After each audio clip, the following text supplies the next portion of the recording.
250 ये आंकड़ा रहा है आज नए पॉजिटिव का। कल की तुलना में बेहतर है, मगर ज़्यादा अच्छा आंकड़ा ये भी नहीं है।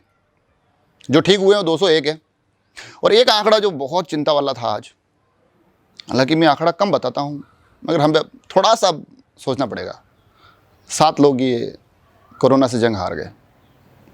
थोड़ा अलर्ट रहिए। नए पॉजिटिव जो आ रहे हैं उस मामले को थोड़ा कंट्रोल करने की आवश्यकता है। उसका एक मूल विषय मैंने कल बताया था, लॉकडाउन के लापरवाह में। आज क्योंकि वीकेंड कर्फ्यू था, सच में मुझे वीकेंड कर्फ्यू की कोई गाइडलाइन तो नहीं पता है कि असल गाइडलाइन है क्या, मगर मुझे ये लगता था कि वीकेंड कर्फ्यू का मतलब ये है कि शुक्रवार की दोपहर से लेकर सोमवार की सुबह तक बहुत ज़्यादा कड़क मामला रहेगा, कठोर मामला रहेगा। दुकानें बंद रहेगी, सब्जी मंडियों में भीड़ नहीं रहेगी और काफ़ी चीज़ें नियंत्रण में रहेगी। लोग बाहर नहीं रहेंगे इस एक ड्यूरेशन में। तो उसको आज तलाशने निकला मैं। ज़्यादा अच्छे हालात तो नहीं थे, सब्जी मंडी में भीड़ थी। कमाल की बात ये थी, बालकृष्ण विद्यालय के पास एक जूते की दुकान वो खुली थी। जब मैं चौपाटी की तरफ आया, एक पान का गल्ला खुला था, आगे एक कपड़े की दुकान खुली थी, चाय की थड़ियाँ खुले तौर पे नहीं थी मगर चाय मिल रही थी इस प्रकार से। और सब्जी की लारियाँ तो ये स्थिति थी कि पूरे शहर में जैसे कोई मोबाइल का नेटवर्क की तरह फैली हुई थी। ये हालात मुख्य शहर का है तो हालात सभी जगह एक जैसे होने हैं। तो ये वीकेंड कर्फ्यू तो समझ में नहीं आ रहा है कि अगर हम जिन दिनों को हमने चुन रखा है कि उन दिनों में सबसे ज़्यादा सख्ती होगी, सबसे ज़्यादा ध्यान रखा जाएगा, सबसे ज़्यादा बचाव होगा, वहाँ पर भी ऐसा कुछ दिखाई नहीं दे रहा है। तो ये तो हम लॉकडाउन को और आगे बढ़ाने का एक सीधा संकेत मिल रहे हैं। देखने वाली बात रहेगी। यहाँ थोड़ा सा मुझे लगता है कि कम से कम वीकेंड कर्फ्यू पे तो थोड़ा कठोर निर्णय ले। वीकेंड कर्फ्यू से चलते हैं थोड़ा आगे। जब मैं ये वीकेंड कर्फ्यू का सारा मामला देख रहा था ना, तो जब ये मैं बता रहा था जो नियम कायदे नहीं पालन हो रहे थे, उस बीच में एक टेम्पो गुजर रहा था। पहले तो सुनिए वो टेम्पो कह क्या रहा था।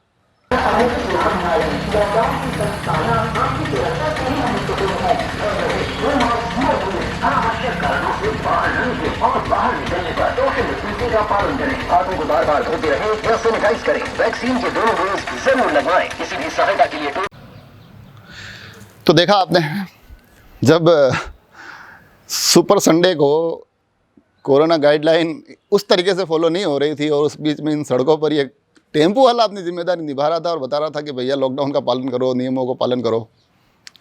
रोचक तथ्य है ये भी। चलिए इनसे आगे आते हैं थोड़ा सा। दीप्ति जी माहेश्वरी, राजसमंद की नई विधायिका, उन्होंने एक अच्छी पहल की है। आज 3 करोड़ रुपये उन्होंने दिए हैं वैक्सीनेशन के लिए राजसमंद विधानसभा में। उन्होंने राजसमंद जिला परिषद में ये जानकारी दी कि 18 से 45 तक का जो वैक्सीनेशन होना है, जो हो रहा है, उसमें राजसमंद विधानसभा के लिए उन्होंने अपनी तरफ से विधायक कोष से 3 करोड़ रुपए की राशि स्वीकृत की है। अच्छी पहल है, अच्छा लगता है। कमोबेश सभी विधानसभाओं से खबरें आ चुकी है।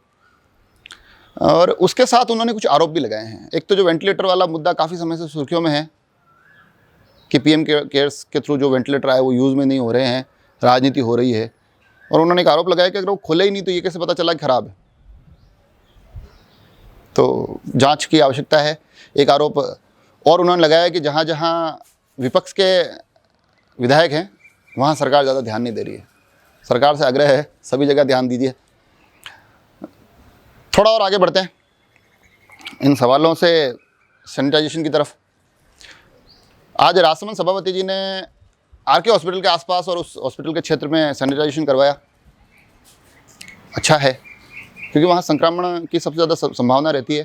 तो वहाँ एक ये आवश्यकता भी थी। तो ये अच्छे कदम हैं। निरंतर रूप से शहर में ये गतिविधियाँ हो रही है, गाँवों से भी खबरें आती है।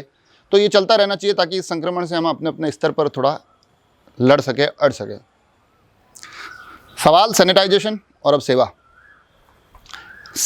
का जिक्र आता है तो एक संस्थान का मैं काफ़ी समय से बताना चाह रहा था, आज इस सुपर संडे पर बता देता हूँ। भारत विकास परिषद हमेशा अपने शहर के लिए खड़ी रही है, रहती आई है।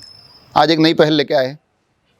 जो ऑक्सीजन की एक दिक्कत चल रही है, किल्लत चल रही है, उसमें जो हॉस्पिटल में जो मरीज जो ठीक हो गए हैं, कमोबेश ठीक हो गए हैं, 1-2 दिन उनको और आवश्यकता है ऑक्सीजन की, बाकी सब कुछ बढ़िया है, उनके लिए वो एक व्यवस्था लेकर आए कि आप घर चले जाइए, ताकि आपका बेड किसी और को मिल सके और आपके घर पे ऑक्सीजन की व्यवस्था हम कर देंगे। ये व्यवस्था वो ऑक्सीजन कंस्ट्रक्टर के माध्यम से कर रहे हैं।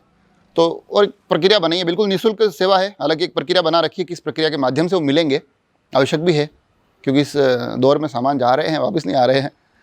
तो एक व्यवस्था बनाई है, मगर ये अच्छी पहल है और यकीनन न केवल लोगों के काम आएगी बल्कि हॉस्पिटल से भी थोड़ा सा एक बोझ कम करने का प्रयास है।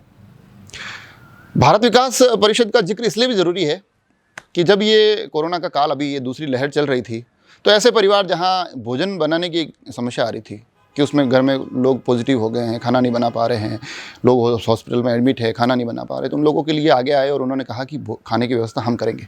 तो तकरीबन 250 से 300 पैकेट खाना के आजकल वो डेली दे रहे हैं। तो राजसमंद एक्सप्रेस की तरफ से सच में भारत विकास परिषद के लिए दिल से सैल्यूट, बहुत बहुत आभार। खबरों में थोड़ा आगे बढ़ते हैं, अब भारतीयता की तरफ चलते हैं। एक खबर कल मंडा जो क्षेत्र है राजसमंद में, गायत्री शक्तिपीठ के आसपास का एरिया, वहाँ से है।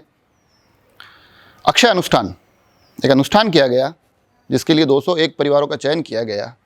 उन परिवारों में जो गायत्री शक्तिपीठ के वहाँ से वन औषधि साकल्य जो बनता है वो वितरित करते हुए उसके माध्यम से अपील की गई कि इसमें आप चाहे तो गूगल, नीम के पत्ते, कपूर और मिश्रित करके यज्ञ किए जाए। एक निश्चित समय तय हुआ, उस नियत समय पर मंत्रोच्चार के साथ आहुतियाँ दी गई और जब ये यज्ञ संपूर्ण हुआ तब इस यज्ञ पात्र को बड़ी सावधानी से घरों के बाहर रखा गया और वहाँ का नज़ारा बड़े अद्भुत रहा उस वक्त।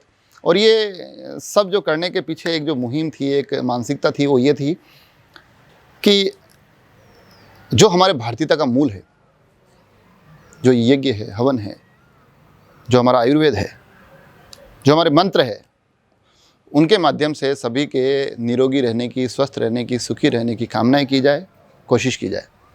अच्छा लगता है मेरे को कि जब हम चाइना को बताते हैं कि भैया तुम्हारा जो वायरस है ना, उसका मुकाबला हम भारतीयता के साथ करेंगे, तो ये एक माकूल जवाब है और अच्छा लगता है। काफ़ी लोग इसमें जुटे हुए थे। सुभाष जी पालीवाल थे, प्रवीण जी पालीवाल थे, जीवन सिंह जी थे, बलवीर सिंह जी थे, विजय जी पालीवाल थे, भरत पालीवाल, गिरीश, रोहित पालीवाल। कुछ लोगों को मैं सीधे नाम से भी बुला सकता हूँ, वहाँ के पार्षद जो आशीष, क्योंकि मेरे भाई की तरह हैं।